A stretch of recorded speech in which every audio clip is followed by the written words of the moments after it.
So we're here at Black Culture Weekly. Jeremiah Chapman. I am your host. We are here with my sister Josephine, who is the founder of Africa Oakland, and so we're here to just hear about the work that she's doing in her personal life as well as with Africa Oakland. And so, Josephine, if you want to tell us like your inspiration around Africa Oakland and this manifestation of who you are, because I feel like it's very like it's your Instagram name, it's your brand. Like, tell us more about that. Yeah, well, thanks for having me. I would say Africa Oakland has several iterations in life. I can share a couple of them. So it actually started when I got a tattoo saying "Made in Africa, Made in Oakland." Like a lot of that inspired by my personal heritage. So being multiple generations of a Oakland family and also first generation Nigerian. Back when Twitter first came out, I was a late adopter. So my sister was like, "You gotta get on Twitter, it's a whole good network." Initially, she made an Instagram name, Juicy Joe. And I was like, "No, Shade, it's too sexual." So I kind of revamped my tattoo, Made in Africa, Made in Oakland, and then made Africa Oakland. And it was at a time where I was doing a lot of writing and poetry. So it kind of started initially as my stage name when I was really an aspiring rapper. And shortly after, I lived about 6 months in Ghana, West Africa, and prior to, had a dream of really starting Africa Oakland as a clothing company, but also as an expanded kind of foundation space that could be for art, for culture, for representation, for health. So it's really kind of a manifestation of how I see the world. The brand itself, like the slogan is African from the Oakland tribe, which is something my mom will always say, especially being African American, we don't have that privilege of specificity in a way that I know much of my family on my dad's side has, where we can say we're from Nigeria, Ogun State, this area. But the Oakland tribe is like the African culture that survived and made its way to Oakland, just like it did all over the diaspora, whether it's Charlotte or Atlanta. So Africa Oakland's really just about the connectedness of Black people all around the world. Awesome. And so you mentioned your experience, on the continent or with the continent. Talk more about that and its inspiration. And you mentioned your father. Talk about, I think, maybe specific things or the specific memories that you have, or things that just really stuck out from those experiences. Yeah, I would say, definitely the local is global. So growing up in Oakland, where there's a rich, Black Panther Party history, definitely is a part of, I think, most Black people's experience here. There's a migratory history from the South. There's a kind of liberation, social justice history that has always, I feel, had a Pan-African vibe. So many Black people from Oakland have this connection to Africans everywhere. And I would say for my personal life, I think the first time I went to Nigeria, I was about 10 years old, so it was 99. So very young, I was super excited to go, primarily because most of my family was there. And I think it was just interesting, like being exposed to more of our indigenous culture. I also felt like whether it's Africa or Oakland, there are ways in which I saw us represented that felt like it didn't really align with our true power, or ways in which traumas of our past maybe have separated us. So like for me, when I go home to Nigeria, like I had the experience of not being able to like speak to my grandparents because they don't speak English. I don't speak Yoruba, just within a generation. I was always very aware, like even at a young age, that we could lose our culture. On top of being African American, where it's like we're no idea, before DNA says how to, reach back. So I think just a mix of having a very robust kind of social justice community in the Bay, and then also an awareness of and a longing for connection that really sparked like a global interest very young in me. And as I did travel, as I did kind of learn more about history, I felt like there was common themes of suffering, but also of resilience. I think just our people, our vibe, our food, how we can create has always been super interesting to me.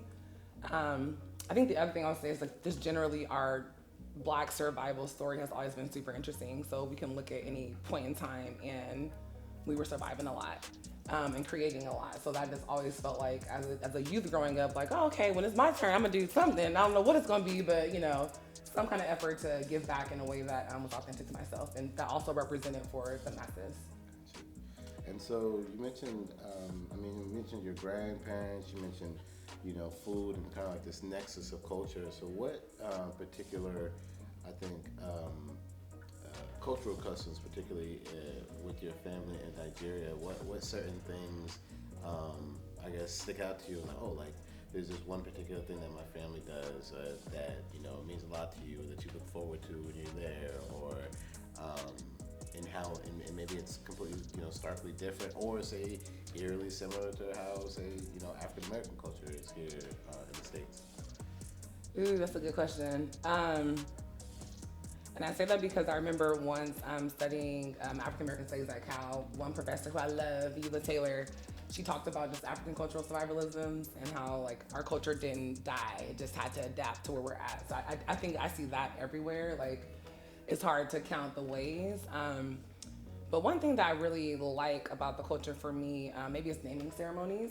So naming ceremonies being super, common in many cultures. And typically the way it works, at least in like Yoruba and other Nigerian cultures, is you get a name from both your parents and both their parents. So theoretically you have 7 names. So there's the 6 from the parents and grandparents in your family name. And I say that because on my mom's side, I lost my grandparents very young. My grandmother was about 31 when she passed away from health conditions, and that very early on kind of sparked a really strong interest in health and disparities. But my grandfather, he was alive and at my naming ceremony. But unfortunately, within like a year later, he was murdered in Oakland. So when I think about that, I say it because at the time, I know my grandfather gave me a name, my grandmother did, so my grandfather in Nigeria, family didn't write it down. I don't know what the other names were, but the idea of having an identity that's rooted in multiple generations is super cool. And I think the memory that was something that my like African American side got to partake in with my Yoruba side was really cool. Like back in the 90s or 80s actually, before I was born. Yeah, not the year I was born. I would say naming ceremonies. Okay, dope. And so I imagine being this, this person that's, immersed in the culture, but also kind of stuck between two cultures, right? Because African American culture and obviously like Yoruba culture, Nigerian culture, like, obviously similar but two different things, right? Mm-hmm. So, did you find yourself having to be a bridge, say, for your African American peers that didn't know much about Nigerian culture? Like, what was that like growing up and having kind of like that duality within you? That's a deep question. Yeah. I mean, the whole diaspora inside of you. Yeah. For real. So I would say honestly, growing up in Oakland, when I was younger, my parents were, let's say, in the 20s, 30s. You had a wave of a lot of Black immigrants from the Caribbean, from all parts of Africa. So there was a lot of maybe distinction in a certain way. I think in bigger cities like DC or Houston, where you've had larger numbers, the differences are more distinct. Even LA, you'll have like the Igbo conferences that all the Nigerian Igbo kids went to. But I would say for me, growing up mostly in the 90s, I didn't feel the distinction was as strong. Some of it could just be general. I don't want to say passing privilege, because in my mind, I feel like Black is African, African's Black. It's all connected, it's all the same, but like rooted, or rooted the same, but a branch in a different part of the world, right? But also too, there's a way in which I didn't deal with the xenophobia of like, what's your name? And you have an accent, and what are you saying? So I think that was one, in particular, because my younger sister had all Yoruba names. So she went through that when you have a sub come in and kind of chop up your name. So I was saying that to say that I think that there wasn't an awareness as much to make me different in America, but going to Africa, I will sometimes get that experience outside my family, maybe of like, okay, you're American though, you're not really Nigerian, or you're different now because you've left. So I think honestly, I see it as a privilege in general, just because Black people generally, I find that we often don't get the privilege of moving about the world. Even though our influence has been felt across the world, the way we drive culture is so powerful, we often are kind of siloed to our corners where we don't see the greatness in each other or the connection between each other. So I think I just, count it all joy. Like, okay, that's how you see it. Like, I think once my cousin said like, oh, your mom must be white. And I was just like, why? Why do you think my mom is white? No, she's Black, very African. But I think as I've gotten older, especially with more technology, social media, Black Panther, post-Wakanda America, it's a different kind of awareness. And I don't think it's a awareness that we haven't had as Black people. I feel like in the Black Power generation, you saw this. Back with Marcus Garvey and the UNIA, you saw this. So we've had these waves of like awareness and desire to be connected as an African people. So for me, I just felt like lucky to be aware at the time and to see that grow because I've always been, really hoping to see that. And that was actually a big part of why I wanted to start rapping in the first place. Like when I first, prior to living in Ghana, which was about 2010, I started listening to like Afro hip hop and you had the Nollywood movement really taking off.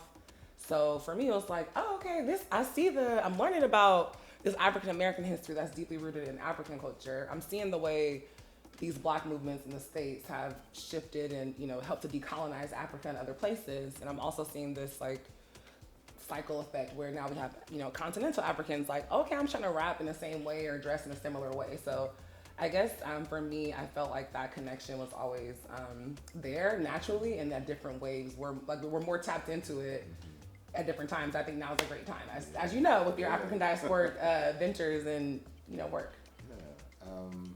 Yeah, no, for sure. I am always interested in how culture folds onto culture, right? Hip hop being this very like African expression of a rhythm of the beat, and then it hits Africa, and then Africa gives hip hop right back, Afro beats and all these different things, and I think it's just been a beautiful thing, seeing that happen over, we're roughly the same age. You're born 89, I'm 89 too. Yeah. The last of the best, I like to say. But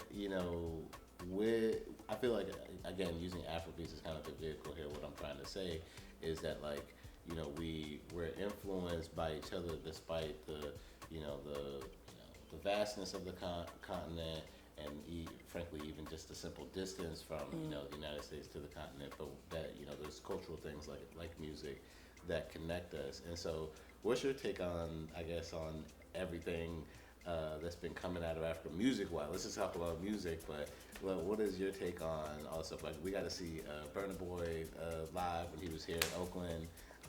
It was a spiritual experience to say the least.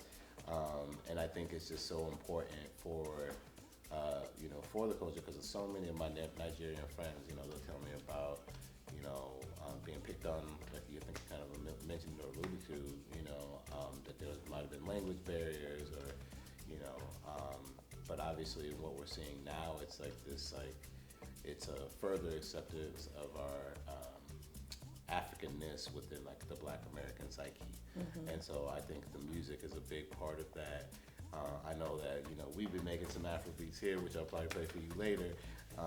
But talk to me about how that feels for you as this person that holds Nigerian heritage, and like this emergence, like how you've seen the world even react to that, right? Because I imagine that's been like crazy to see, like in real time, I love it. I think it's, I feel like it was destined. It's sort of a natural evolution of us as a people. If you look at our history, we've always kind of used like poetry and dance and music as ways of, means of expression, also means of resistance, means of connection. I think that technology as well, like as there have been access points and evolution, there's a lot more that people do. Even the 80s babies, the last of the 80s, thinking about like the times where you had to have a camcorder to capture something, or a camera phone or video. So now the fact that everyone pretty much has like full on cinematography systems in their phone, it just really expands what we can do. I think it's a really beautiful thing to see what's happening in music now. Like there's so many artists, like I love like Tim's and Burna Boy. There's I think one of the things I love the most about those artists in particular, both being Yoruba, both being very global in the US, European, and African market, is that they really do a good job of, it's like an African American method in some ways, especially with Burna Boy, but very African. Like you'll have sampling, but it's King Sunny Ade and Fela, and it's old juju beats that sound like, okay, this is like the Nigerian parties when we was a kid, but it's mixed like something Gucci Mane might have there. So I think it's I think it just really highlights what's evident about like we're kind of like all in the same book but a different chapter. Like we're kind of dealing with many of the same forms of expression and cultural roots without or with a local flair on what it means. And I think also a big part that has really helped, a big part of what's driven a lot of the mainstream exposure has been increased tourism, especially to Africa, I think in particular Ghana. So they've done some really great work. I know like Bazoma St. John and Boris Cujo with the Year of the Return. And that's like that stuff that back when I was a student saw and thought was interesting. I remember, there was a strong tourism industry in Ghana, even way back in the early 2000s, but it's just a whole different level now. And like even festivals like what's now Afro Futures Fest, started as Afrochella, a big part of that was the music, and that was the staple. And this new wave of people really embracing, Africa as a space for tourism and luxury if you want it, or just connections. I think that will only continue. Like the more we know ourselves, the more we'll have a desire to connect with our roots, whether it be roots in this continent or roots across the ocean. Absolutely. And so what part of connecting with roots do you feel like, say, you'd like to see, say, American Blacks embody or adopt, or are there certain things that you think we need to further examine as Black Americans looking at? Obviously the music and the fun stuff is cool, but are there any other things that are, I think, maybe more maybe more substantive that you think that we could benefit from? Yeah, I think there's definitely a great amount of value for sure in the arts and the culture, on our survival, on our creative capital, our ability to shape and mold the world. A lot of that could shape everything from pop culture to politics. I guess two things that come to mind for me are like economics and also, I would say civic engagement. So just with the money, there's a lot of ways in which I see, especially being from Oakland at a time where it's being gentrified. You see folks being displaced. It's a struggle to really stay here, and that shapes not only how people live, but how they do business here. And then also looking at, let's say, the African continent, like full of resources, and yet every single country, struggling. Most Africans aren't benefiting from that for a variety of different reasons. I think really considering our collective fiscal power and need, I would love to see a world where Black suffering was lessened. We have more Black life, Black livelihood, and I think a lot of that suffering, not all of it, but a lot of it is rooted in like a financial suffering. Always trying to survive, always trying to make things work, but also we spend a lot of money. So thinking about ways that we can recycle that Black dollar more is something I wish we'd tap into more. And then I would say politically, within the U.S. context, there are so the last 8 years I've been working in local government jurisdictions, and there's a lot of space where there might be decision making or input. And I personally feel like, especially because I've worked locally, that most people have no idea like what this is, how it works, when do I have time to know about public meetings, what is public comment. You may or may not be connected to stakeholder groups, like different community groups that are more engaged. So I say that to say that we hold a lot of power, and there are a lot of ways in which we can use our voice. And I also feel that there are ways in which we may not have faith or trust in navigating or just dealing with systems that have let us down for so long. But I think that's an area for a lot more influence, especially on the local level when it comes to what matters for Black liberation. And I hope that, and there's been great examples of that for many decades with many different groups in the Bay Area and across the country. But I think there's a way in which we can take that to the next level as well. Absolutely.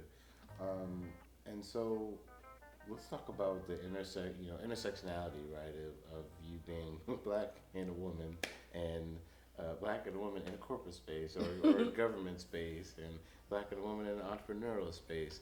Can you talk to me about your experiences in any of those worlds, or maybe all, but in any of those worlds, and maybe the challenges that you particularly face or that you've encountered, and how you're actively working through them? Because I know it's always a work in progress, right? So I would say definitely it's always a work in progress. It's a learning lesson every day. It's a chance to kind of adapt and evolve and survive, because I think ultimately we are surviving and ideally thriving in the world. I think one of the biggest challenges probably has been just staying true to myself and staying rooted in a knowledge of self. With, let's say, career, that's somewhere where you always want to grow and give back to the world, have impact, and feel valued. And I think that depending on the type of work you do, the setting you do, the people you do it with, there can be so many factors that go into what that experience is like. which takes up, at least 50% of your life in a given week, maybe more.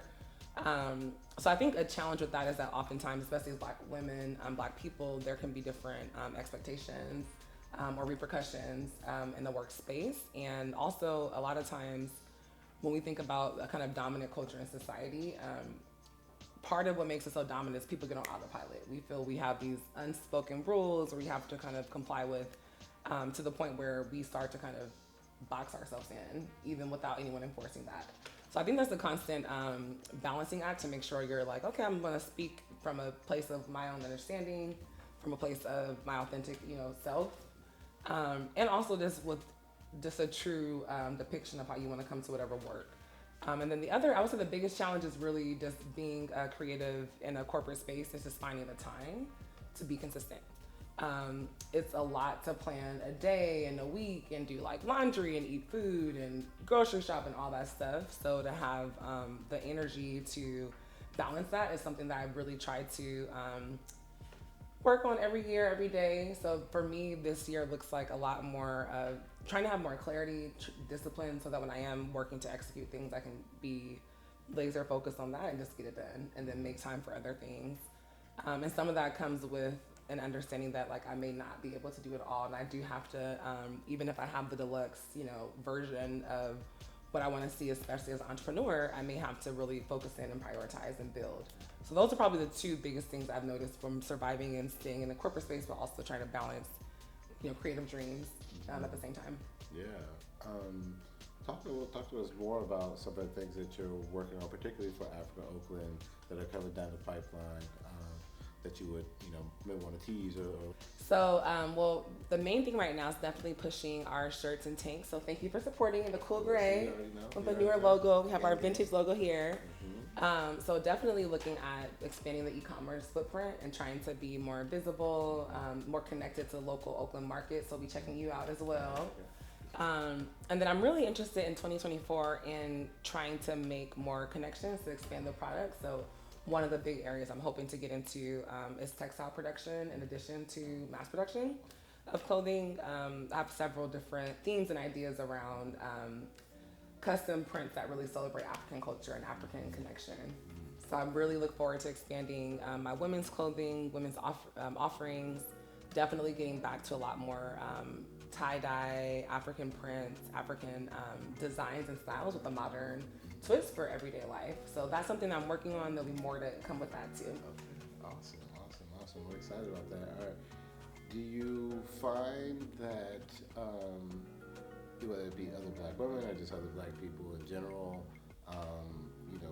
that they're, I guess helpful to you as a budding entrepreneur? Like, I think, sometimes we either have like these great challenges or, I know us with Black Culture Weekly, we come into contact with people and that kind of like feeds our energy, them being, say, excited about the work that we're seeking to do, whether it be the festivals and stuff like that. So talk to me about your interaction with people that are supporting your business or people that just come into contact with your business. What is that been like, the reception from people that you engage with? I mean, I love it. That's been like some of the fuel to keep going. There'll be times where I have people from all walks of life just reach out, show love, and that just always feels affirming to have people see you in a lens of maybe your ideal self, or even sometimes in a space or a view that you may not see yourself in at that time. So I've had from Black women and men a lot of different support, especially for those who take the time to kind of, like you are, ask about like, so what's the vision? Like, where are you going with this? What's the goal with this? I think that in general in life, Black women have been so much a part of my core, foundation of community. So whether it's my sorority Delta Sigma Theta, whether it's women in my family, whether it's mentors that I seek out professionally that I just see doing their thing and are willing to talk to me and give advice, I think that that willingness to be, to some extent, vulnerable, to tell people what you're dreaming about, to tell people what you're working on has always kind of fed me back tenfold. And that's something that was not always easy for me because I'm a person that likes to show it with action. I don't really want to talk about it. I don't want to say it and then it doesn't happen. I want to make sure it's like, okay, it's done, and then talk about it. But there have been times where by speaking it, I've had people pour into me more. And then ultimately, like, when it comes to the inspiration for Africa Oakland, a lot of that started, as a child with my mom inspiring me. So she had a company called Highly Visible. Just for context, my mom is 6'3". I'm 6'2". So, finding clothes that fit our bodies has always been a challenge. And then specifically looking about African women, Black women, our curves, our figure, I think it's like really beautiful. And it's like, it inspires the world in so many ways, just like, pop culture. So for me, that's also a part of it too, is like being able to find like garments or provide garments that people can see themselves in and feel beautiful and feel comfortable and feel celebrated. So I would just say, like, Black women are the motivation for me, and eventually, Black men, youth, as well as everyone else. And also designing in a way that, while inspired by Black bodies, is flattering for a lot of, people of all different shapes, ethnicities, and backgrounds. So I love the fact that Black women in particular are trendsetters and always have been. Yeah, absolutely. Absolutely. The tastemakers, I think someone said. Black women are the tastemakers. And so, with that being said, you mentioned your mother, but I'm wondering, it's Black History Month, right? Yes. It's Melanated Motherfucker Month. But, are there particular people, whether it be historical figures, current figures, that you really draw a lot of like your inspiration, strength, and just your vision and hope for the future from? Anyone that stands out particularly? Yes. I would say 3 come to mind. First, Aaliyah. She's my favorite singer and artist growing up. Just a creative, from like music to dance to acting. Someone who's multi-passionate and really worked to perfect her craft. I think she also was so ahead of her time and modeled what a creative product or output could be in such a flawless, smooth way. The second I would say is Nina Simone. So I'm a lover of music and creative stuff in general. I think her ability to really speak to the times, to really make timeless music was just amazing. And I love her, her unapologetic Blackness. And then I think, the last one, I would say recently Octavia Butler. So I've been trying to like read more. Octavia's also my soror. I love her, just her ability to make new worlds and make like something that doesn't exist, to speak to people's experiences in a way that's not necessarily front loading, how the world identifies them, but then like writing a bunch of dope Black women characters who did a bunch of amazing things, and who were powerful and interesting in a way that was intricate and like weird. I love that. So those 3 are probably my favorites right now. Yeah. Okay, thank you for giving that insight. I'm wondering, for one, if you mentioned music, and I feel like music kind of is this consistent theme throughout this conversation. Right.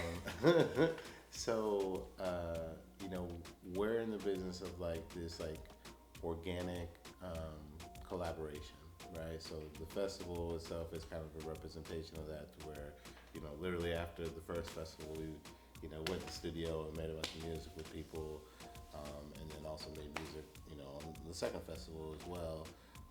And then just like trying to foster these relationships, again, like these like kind of an organic, creative, collaborative relationships. So, if you were to make a song tonight, maybe, what would that be? No pressure on making the song tonight, but what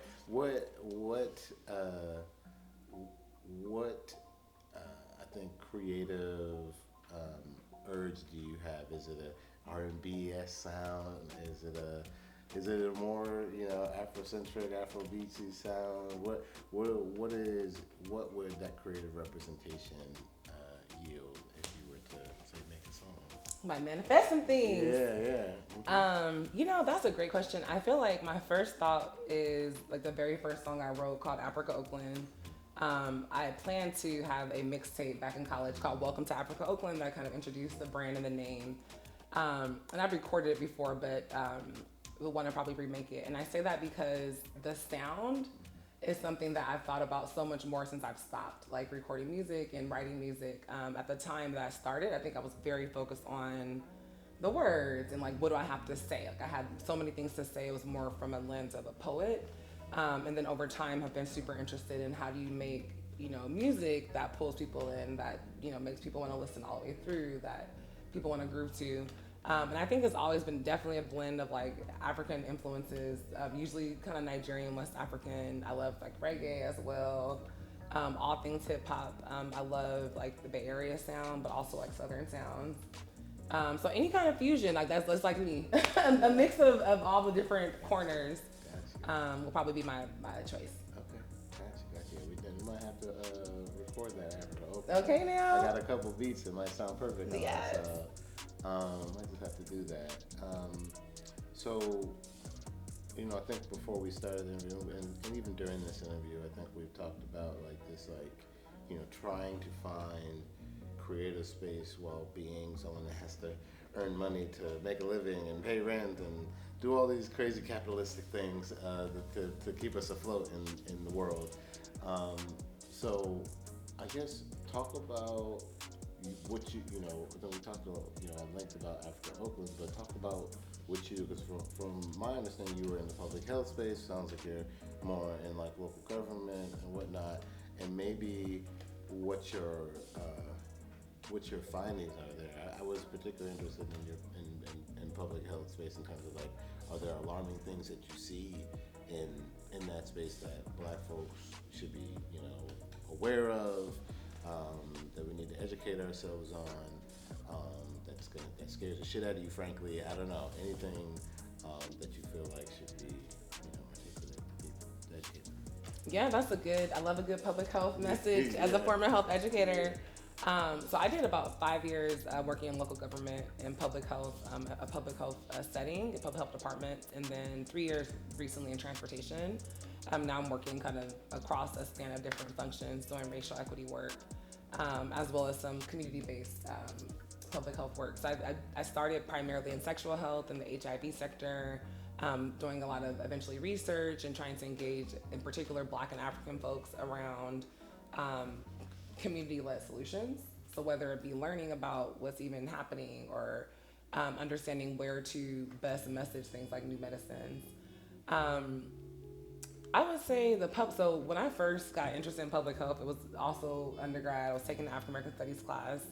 My favorite professor, Eula Taylor again, and she had a lecture where it was a history class where somehow HIV came up, and she gave a statistic about 2/3 of the folks living with the virus being on the continent, and then 2/3 of all new infections being on the continent. And then later, as I got into the public health space, I found out that domestically there's disparities as well, not just with HIV, but STDs in general. And as I learned more, studied my master's in public health and kind of transferred my awareness to other things like serious mental health illness, which I worked in those kind of programs, substance use disorder. Pretty much it's the same story wherever you go, and it's not surprising. Black folks tend to be suffer more, tend to get sick more, tend to get sicker, even in situations where it's preventable, and unfortunately die prematurely more often than not. Across the board, whether it be health, diabetes, all kinds of health issues. So for me, I think that is definitely tied to those historical things I learned about in class about, we've historically been forced to live in small areas of communities without resources. We've been stripped of economic support. We face all kind of racism that we've survived. There's trauma all around that we've never really healed from. So I think for me, there's not really one particular instance. It could be anything from anxiety to suicide to all kind of health diseases. But I think the big thing is to really have an awareness of what's going on. And I started with infectious diseases, so like malaria, tuberculosis also. I think generally just an awareness of, for things that are infectious, how to prevent it, having an understanding of how it affects you. And then the other thing I would say, because I worked in mental health programs and also sexual health, is that there's a lot of stigma out there that gets in our way. So we can't talk about like sex, or how people have sex, or where to get resources if there's laws discriminating and making it harder for folks to get confidential services. That just adds to an already bad problem. And I think it's really important to be cautious with how we shame things around health. Absolutely. Thank you for that. Thank you. Are there particular policies or things that you feel like need to be changed have to get up on my research more. I will say though that like at most local and state levels, especially in California, not every state, there are a lot of resources and projects and attempts to get at some of these issues, and they often have requirements for community input. And when I worked in spaces where we tried to get that, I felt like we were not often in the room. So there's a lot of sometimes resources and money and programs intended to service that we're not necessarily represented in when it's being developed or when it's being delivered, or there might be really great programs and resources that we don't use because it doesn't, either we don't know it exists or it doesn't feel useful. So I would just say generally the sort of public input requirement processes, sometimes they're every year, sometimes they're every 3 years. They kind of align with audits. That's an area where Black folks, either through organizations or individuals, can get a lot more involved. And I think that takes time because it's tracking someone else's timeline and someone else's calendar and learning maybe how to navigate systems that we haven't usually used. But once you get in there, they're in there. Mm-hmm. And so what provoked this interest in public health? And I feel like you've done some like research, whether it been in college or in your jobs. What really inspired you to even go into that particular field? I feel like a typical Nigerian growing up, I wanted to be a doctor, and I didn't have that pressure of like be a doctor or a lawyer, engineer. I just always loved health. Like I really wanted to be an obstetrician. I wanted to deliver babies. So I think from a young age, I had an interest in medicine, not really understanding what the health sector entailed. By middle school, I think there's this one, y'all probably are familiar with epidemiology. It's basically the study of how disease spreads or how often people get sick. And long before I knew that word, like in grad school, I felt like I got exposed living in Oakland just because they would have these, I would call them murder maps. So every year Oakland Tribune would post like all the homicides in Oakland and where they happen, and they would usually have a face of every person. And I think by the 6th grade, I was like, why are there so many Black men here? And, why are most people Black? And if not, they're Latino, So that was I think just the fact that we tend to have more negative outcomes. Also having people in my family, or at least my grandfather, been a victim of homicide too. So I think just that an awareness that we tend to suffer more was one.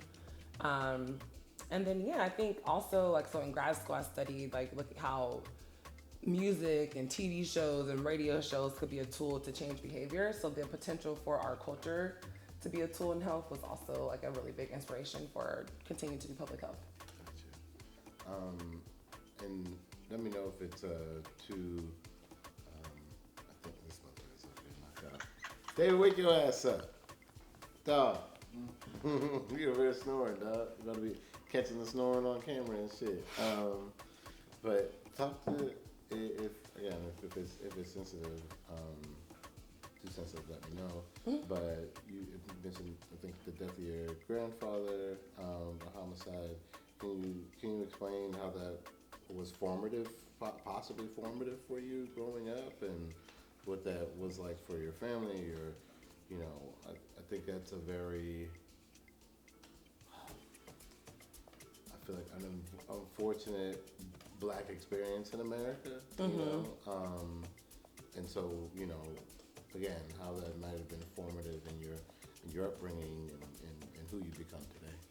Yeah, I think the intergenerational impact is real. Whether your ancestors are here living or not, that spirit lives on. That has impact. So I think being very young, it was a mix. On the one hand, when you have an absence or a void of someone, it's hard to miss what was not there, what you don't understand being there. I think as I got older, I had a deeper appreciation for what my mom went through. Just realizing she lost her mom at 15, her dad at 25. So very young. Now this year I'm turning 35. To think 10 years younger than the age I am now, to have been on this earth without parents is a pain that you just don't understand it unless you've been through it. I also think that from a young age I had this really bad anxiety around death. It was this thought of my days are numbered, but it also kind of fueled this urgency. I think I've always had this sense of having to go and do, and some of that may have been influenced by the thought that sometimes people don't make it, and sometimes people do leave premature. So the idea that time is limited and life is precious has been with me from a young age. I think the only other thing I would say is that it sparks a very deep interest in family and connection for me. So knowing that I didn't have that, I never got to really know my mom's parents. I think I probably appreciated that a lot more than had I not known that loss.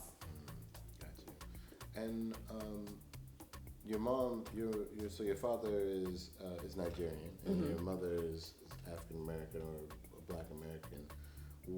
Talk to me more about, because I'm always interested to hear where the Black folks that live in, the Bay or the West Coast overall, like, how did you get here? Like, where did y'all came from where?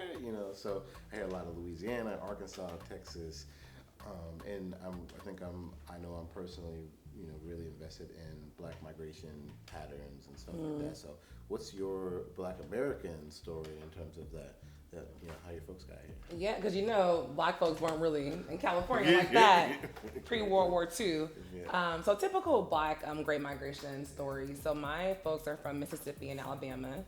My mom's dad's side came from,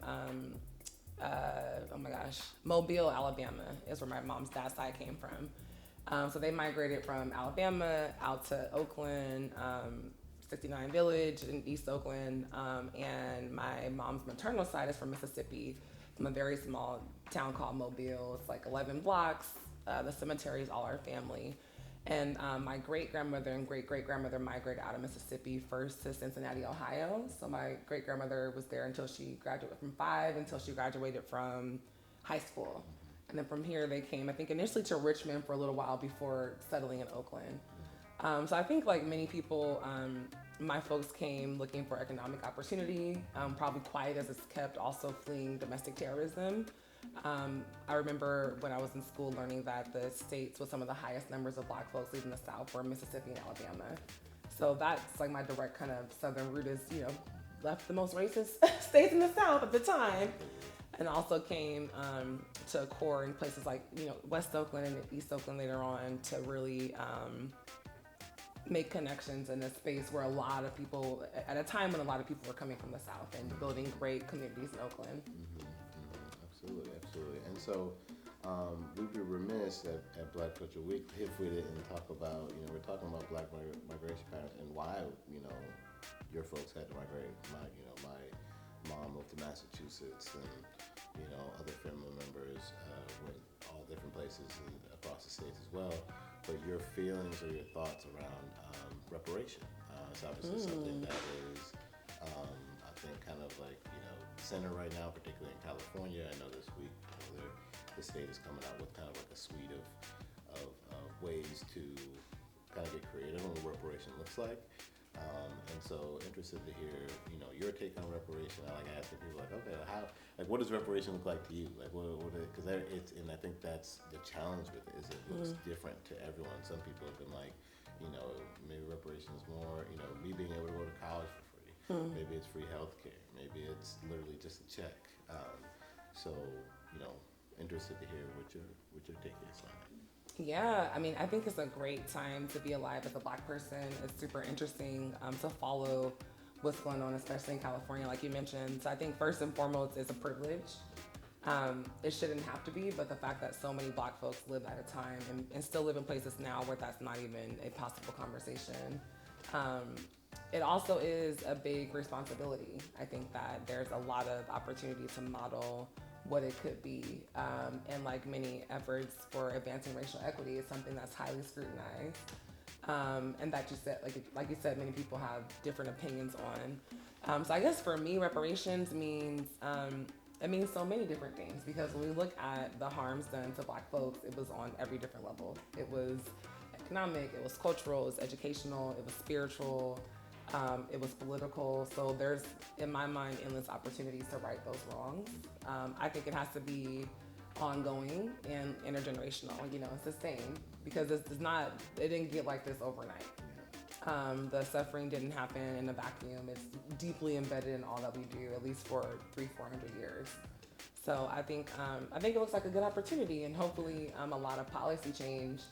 And I will say that I think it takes continued engagement and accountability and creativity. we work with, my wife just walked in, right? And we work with black farmers, and so, even to them, you get that question, and it's, there's so many different responses. I think another thing I imagine you might have insight on from a public health standpoint, another hot button issue I know is black maternity mortality rates, and just, and then obviously how that connects to black infant mortality rates and all of those things. And so I'm wondering if you have any insight around that, and if there are, I know there are gaps in like policy and, I think, what they call it, medical apartheid or something like that. In any insight or any thoughts you have around that particular? Yeah, I mean, unfortunately, that continues to be an issue where we'll, see disproportionate negative outcomes for black moms, postpartum, and with pregnancy outcomes, and even with babies, as you mentioned. There is some really interesting work being done in the Bay Area that works to center racial equity in their work. So in San Francisco, connected with the health department and UCSF, there's this group called Expecting Justice. And they have some really interesting approaches for black women, for Latina women, and for Pacific Islander women that have been kind of groundbreaking. So I think one has been like giving just cash stipends in general to help with overall this fiscal stress. With the thought being that if you lower the overall stress and the finances are such a big part of people's core stress, it can have these downstream effects of also helping pregnancy outcomes.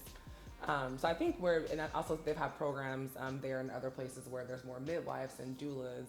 So I've seen a lot of efforts to bring in our cultures again, bring in extra layers of support outside of the traditional medical system that most of us probably went to give women more choices and more knowledge. And that feels like something that is really worth considering to combat the disparities. Mm-hmm. Awesome. Well, since this motherfucker's snoring now, David, wake your ass up. All right. This is nap time, okay? I love getting nap though. Yeah, I'm saying. Same. So let's say, I guess, are there any last things that you'd like to talk about as it relates to whether it be AfricaOakland, or because the question that came up when you were just talking about that was any other, because I was very like subject matter expert just now, and I want more of that. So if there's any, I know you work in racial equity. So if there are any other things that you're seeing as disparities that you'd like to particularly speak on, or that you're constantly ingrained in terms of, damn, I just read this report on X, anything like that that's like front of mind at all? Yeah, I mean, honestly, I feel like there's so much that we're dealing with in any one person's life. Like there's so many layers of life, and unfortunately, in most there's some level of suffering. There's also a lot of cool creative stuff. So, for example, like in economic space, you might have grants for racialized folks in different creative spaces. I think there's so much happening, especially in the Bay, but also all around the country, all around the world. As far as kind of key issues, I think truly, if we pick any front, whether it's like what are we learning in the classroom, or what are the toxins in my environment, or what's the likelihood that people in my community are going to be getting access to jobs or going to school, anywhere you look, there's need. So I think that in all areas, there's a lot of good work to be done. I'm hoping in this season that I can kind of be more intentional with my connections and communities. So whether it's my sorority or just as a citizen in Oakland, trying to find ways to just be more tapped in. Because for me, I think I've had many years in my adult life where it's kind of like the cycle of like, I'm stuck in my silo of whatever my work topic is that I become an expert in. I don't have time for anything else, even though I want everyone, super engaged in this piece of society that I am invested in this chapter of my life. So I think that really, there's a lot. Like, I think there's a lot of stuff with mental health and like suicide prevention, also just general support to get services that are more relevant to our cultures. There's a lot more work around collective economics, like you're doing with your work, and around different Oakland scenes. So I think I would say people should just tap in with whatever is the most interesting to them. And then for me, so for Africa Oakland, definitely want to encourage folks to support. I have again shirts and tanks, all kind of sizes, the extra small, to 4X. I'm really trying to get folks right for the summer and the spring after all this rain of Black History Month.